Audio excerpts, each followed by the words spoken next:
Agora a gente vai falar sobre indução. Indução de parto é algo que vocês costumam ter muitas dúvidas também, muitas mulheres têm dúvidas, né? Porque é um processo muito delicado, é um processo um pouco demorado, que demanda muito emocional e, portanto, demanda muito também o conhecimento de vocês. Então, para que serve a indução? O objetivo da indução é evitar uma cesariana. Os benefícios e malefícios das vias de parto, né, do parto normal, da cesariana, eu já falei com vocês na primeira aula sobre parto. Então, sim, para evitar, para poder otimizar o trabalho de parto, poder favorecer esse trabalho de parto, a gente usa o método da indução de parto. E aí a gente precisa entender que a indução de parto são alguns métodos farmacológicos ou não farmacológicos também podem ser, eu vou explicar os dois, que são utilizados pelo médico, profissional de saúde, para que você possa amadurecer o seu colo, também vou explicar o que é isso, e entrar então em trabalho de parto. Quando a gente pensa em indução, a gente tem que saber primeiro discernir o que é indução e o que é maduração de colo, né? A gente tem ali uma medicação que ela visa amadurecer esse colo, que é o misoprostol, o famoso Citotec, numa proporção, né, numa concentração adequada para poder otimizar e favorecer o amadurecimento desse colo. A gente tem que cuidar que o colo do útero ele é bem fechadinho, né? Ele é bem endurecido, então ele não vai só dilatar, ele vai ter toda uma modificação e é isso que a gente conta para fazer esse amadurecimento do colo. E a gente também tem, depois desse colo está amadurecido, a indução das contrações. A gente sabe que o trabalho de parto ele acontece quando a gente tem contrações rítmicas, potentes e regulares. Se não tivermos contrações numa frequência adequada, numa regularidade adequada, a gente não vai ter trabalho de parto. Então, a indução também visa isso, além de amadurecer o colo do útero, otimizar essas contrações. E aí, a gente tem essas imagens direcionando a gente para poder observar como que é o nosso colo uterino. Essa primeira imagem aqui, ó, é um colo uterino padrão. Essa aqui e essa aqui também, tá vendo?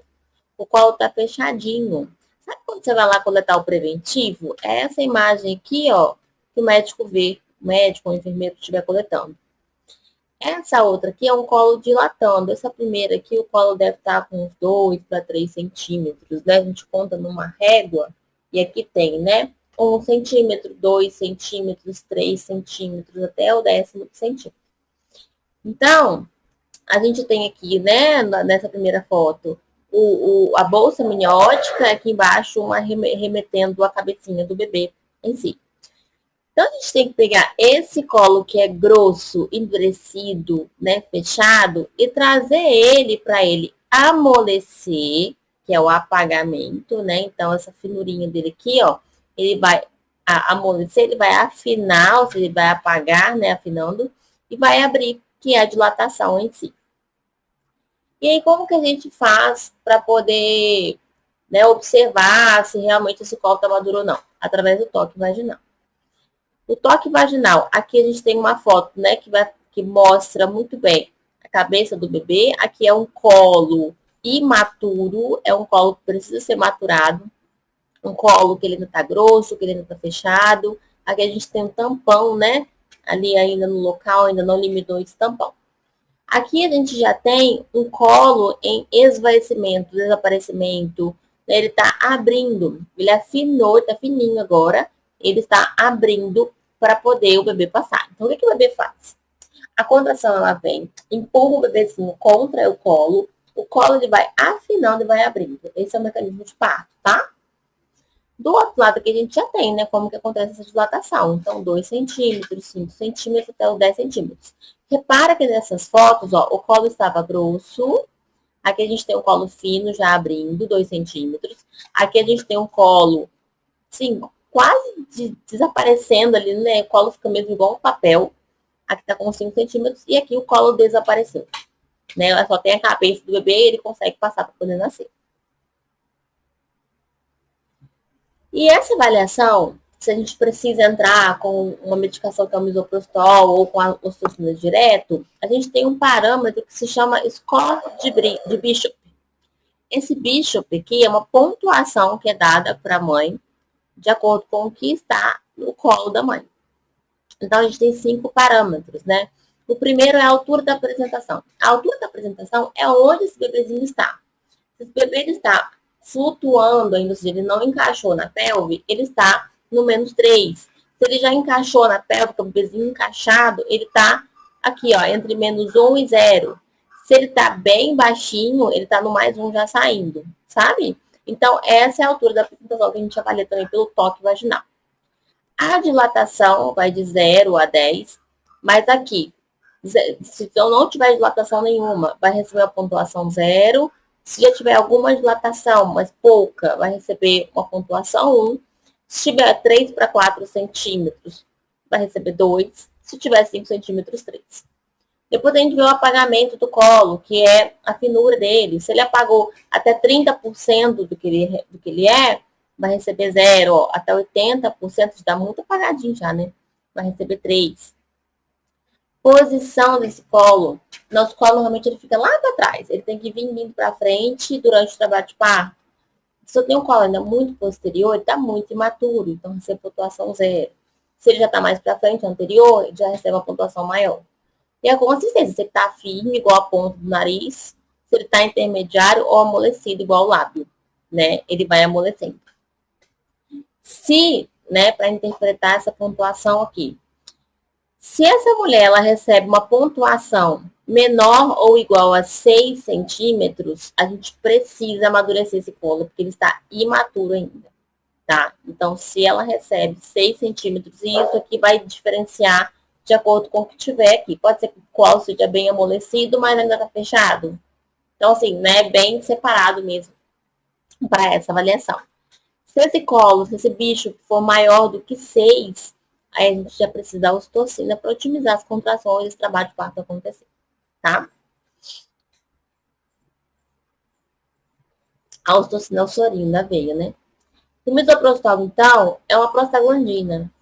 A gente libera essa prostaglandina lá no finalzinho da gestação de uma forma natural e ela que vai fazer esse amadurecimento do colo, sabe? Então, o misoprostol vem para mulheres que ainda não liberaram substância, né? O corpo ainda não entendeu isso.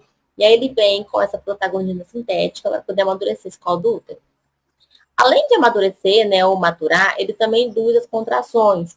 Então, é muito comum mulheres que iniciaram a indução, né, ali, o processo de maturação com misoprostol, não precisarem da ocitocina depois. Então, a ocitocina, ela serve para otimizar as contrações. Não sei se vocês vão lembrar lá na primeira aula que eu falei que a ocitocina é o hormônio do amor, né? Então, assim, ele vem de prazer, e é um hormônio que ele vai ligar ali no útero para o útero contrair. Tem receptores desse hormônio que vão receber essa mensagem e o útero vai contrair. Então, eu preciso que a ocitocina haja para o trabalho de parto evoluir, por isso que a gente dá o sorinho. Antigamente, né, a mulher entrava no hospital, com dilatação ou não, contraindo ou não, e colocava um sorinho na veia de qualquer jeito. Hoje a gente já sabe que isso é desnecessário, porque se você tem um padrão de contração adequado, de 3 a 4 contrações em 10 minutos, durando cerca de 40 segundos, a gente sabe que você não precisa de ocitocina. Agora, se o padrão de contração é um padrão tímido, né, inicial, e você está em processo de indução, a ocitocina se faz necessária. Além da ocitocina, a amniotomia também é bem-vinda no processo de indução. Por quê? A indução ela já é uma intervenção. Você está intervindo artificialmente para o trabalho de parto acontecer. Então, romper a membrana pode ser necessário no momento em que for iniciar a ocitocina, porque quando você rompe a membrana, o bebezinho desce mais fácil e isso também otimiza as contrações. Tá? Então, pode ser um mecanismo para ser usado como indução. Indução cesariana, né? Mulher que tem cesariana prévia pode induzir? Pode, tá? Tem um recurso chamado de método de Krause, que consiste, ó, em usar esse balão aqui dentro do útero, que vai fazer uma contrapressão, e com isso vai ajudando a amolecer esse colo, a modificar esse colo. A gente chama de método mecânico. Porque a mulher que tem cicatriz uterina não pode usar misoprostol. Senão, o misoprostol pode romper ali a cicatriz uterina, sabe? Por conta das fibras de colágeno. Então, acaba que o método de Krause, que é o método mecânico, é o método mais seguro para isso. E a pergunta que não quer calar, quanto tempo pode demorar a indução? A indução pode demorar muitos dias, né? Na verdade, o seu período de internação vai durar muitos dias. Normalmente, a indução em si, do amadurecimento, né, do colo até você entrar em trabalho de parto, pode durar até 3 dias, tá? Para entrar em trabalho de parto. Não é quando nem vai nascer em 3 dias.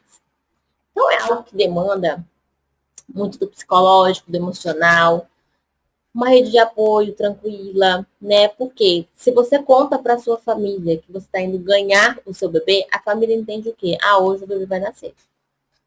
Agora, se você conta para sua família é o seguinte: olha, gente, eu optei pela indução de parto.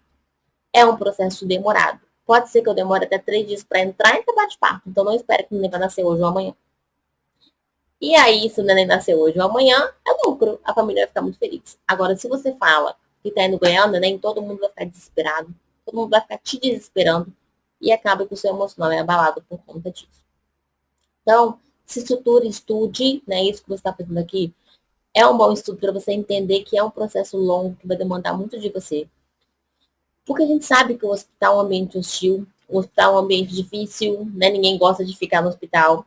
E acaba que a gente precisa ter essa paciência, né? De esperar a paciência da espera no local que você não conhece direito. Então, se o seu acompanhante ele segura na sua mão e entende também junto com você, tudo isso passa muito mais tranquilo, tá?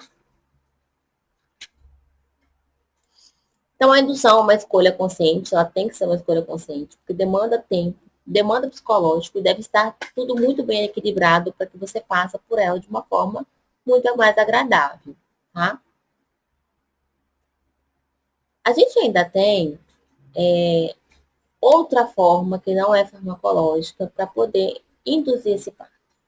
A indução ela é indicada de uma forma individualizada. A mais frequente é pela idade gestacional. Então, o limite da idade gestacional da maioria das mulheres é 41 semanas. Fez 41 semanas, não entrou em trabalho de parto, aí é sugestivo de você entrar, né, dar entrada no hospital para poder induzir de forma farmacológica. Mas está batendo ali o limite, né, de 41 semanas, está com 40 semanas e 3 dias, 40 semanas e 4 dias, e não tem sinal ainda, né, o colo ainda está fechado, ou você não sentiu nenhuma contração, enfim. É uma forma de ajudar o amadurecimento desse colo, são formas, métodos naturais de indução, que eu vou destrinchar alguns para vocês, tá? Outras coisas que podem acontecer, diferentes, né, de uma mulher que está com idade gestacional de 41 semanas, são mulheres que têm diabetes gestacional, às vezes uma diabetes descontrolada precisa induzir antes, com 39 semanas, uma pré-eclâmpsia, né, mais cedo ainda, até 37 semanas. Então, isso é muito individualizado, tá? Então, a gente pode se lançar mão de algumas técnicas de indução natural para trabalho de parto. Uma delas é a relação sexual. O sêmen do homem tem prostaglandinas, tá? Essas prostaglandinas, elas podem, sim, ajudar a amadurecer o colo do útero. Fora que a relação sexual prazerosa, né, que os dois consentirem, é algo que vai liberar ocitocina e pode te ajudar. Ah, Bruno, então se tiver relação sexual ao longo da gestação, vou entrar em trabalho de parto prematuro? Não. Isso vai potencializar porque lá na frente seu corpo já está se adaptando, já está se amadurecendo por si só. Então vai facilitar esse processo. A acupuntura, técnicas de medicina chinesa acabam sendo também muito bem-vindas nesse sentido de indução. A gente tem a homeopatia, a gente tem alguns chás, né, os óleos, óleo de prímula, óleo de rícino. A gente tem alguns shakes também que podem ser utilizados. Tudo isso de acordo com a necessidade e sendo prescrito por um profissional qualificado, tá, gente? Não é assim, eu vou lá, vou comprar óleo de prímula e vou começar a usar igual que na internet. Tem que ter muito critério para isso. As tâmaras, elas não necessariamente vão induzir o trabalho de parto. Os estudos falam que as tâmaras elas vão ajudar a diminuir o tempo de trabalho de parto. Então, isso pode favorecer você a ter um trabalho de parto mais rápido. Né? Não é que vai ser rapidinho, mas que vai ser um pouco mais rápido. Uma outra forma de indução natural é um método mecânico, mas é natural, é o descolamento de membranas. Né? Lembra do colo, que ele é muito fininho, né? Ele é bem fechadinho. Mas se ele tiver ali, couber 1 centímetro de dilatação, a gente consegue descolar essa membrana, que é despregar a membrana do colo do útero, né? O líquido amniótico ele fica pregadinho assim. E aí a gente vai passar o dedo e vai despregar um pouquinho essa membrana do colo. Não é descolamento de placenta, é descolamento da bolsa meiótica. Isso faz liberar os prostaglandinas, amadurecer esse colo e favorecer o trabalho de parto. Mas não adianta a gente tentar amadurecer esse trabalho de parto muito cedo, com 38, 39 semanas, sem nenhuma indicação clínica. Porque pode ser que você fique prodromando. Aí você inicia pródromos muito desconfortáveis. Isso vai fazer você demorar a entrar em trabalho de parto e ficar cada vez mais ansiosa. Então, isso acaba dificultando. O ideal é que seja mesmo próximo à data que você tem de limite da sua gestação para indução farmacológica. Porque é uma forma natural que pode ser que você evite a necessidade dessa indução farmacológica. Tá bom?